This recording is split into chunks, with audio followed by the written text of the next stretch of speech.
খণ্ড খণ্ড সব মিছিলের গন্তব্য রেসকোর্স ময়দান। দুপুর পার হতেই যা পরিণত হয় মহাসমুদ্রে।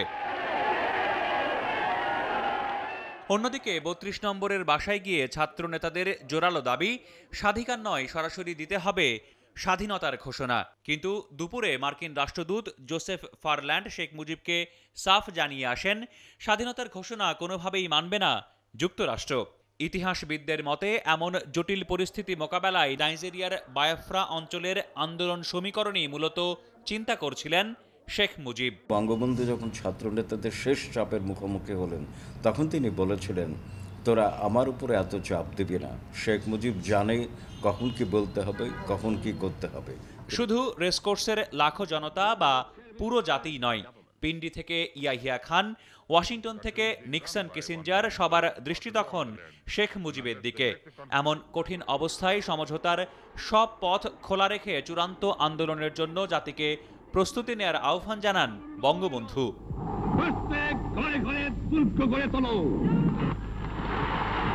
আমাদের হাতে অস্ত্র ছিল না, নিরস্ত্র, কিন্তু বঙ্গবন্ধুর একটি ভাষণে আমরা সশস্ত্র বাঙালি জাতিতে রূপান্তরিত হলাম।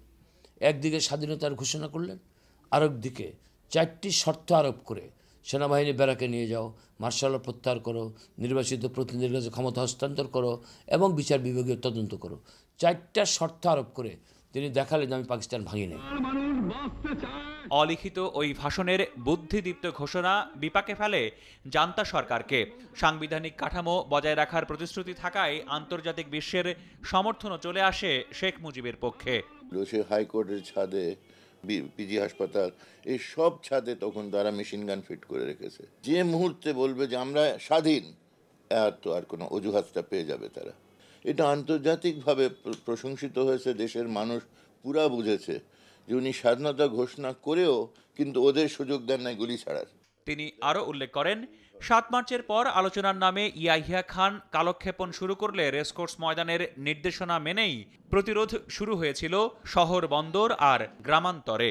মাত্র ১৯ মিনিটের সেই ভাষণটি ছিল বঙ্গবন্ধু শেখ মুজিবুর রহমানের দূরদৃষ্টি সম্পন্ন রাজনৈতিক প্রজ্ঞার এক অনবদ্য নিদর্শন। গবেষকরা বলছেন, যার মাধ্যমে সব পক্ষকে সামলে তিনি পুরো জাতিকে প্রস্তুত করেছিলেন মুক্তি সংগ্রামের জন্য, আর যার উপর ভিত্তি করেই পরিচালিত হয়েছিল বাংলাদেশের স্বাধীনতা সংগ্রাম। রাহাত মিনহাজ, যমুনা নিউজ, ঢাকা।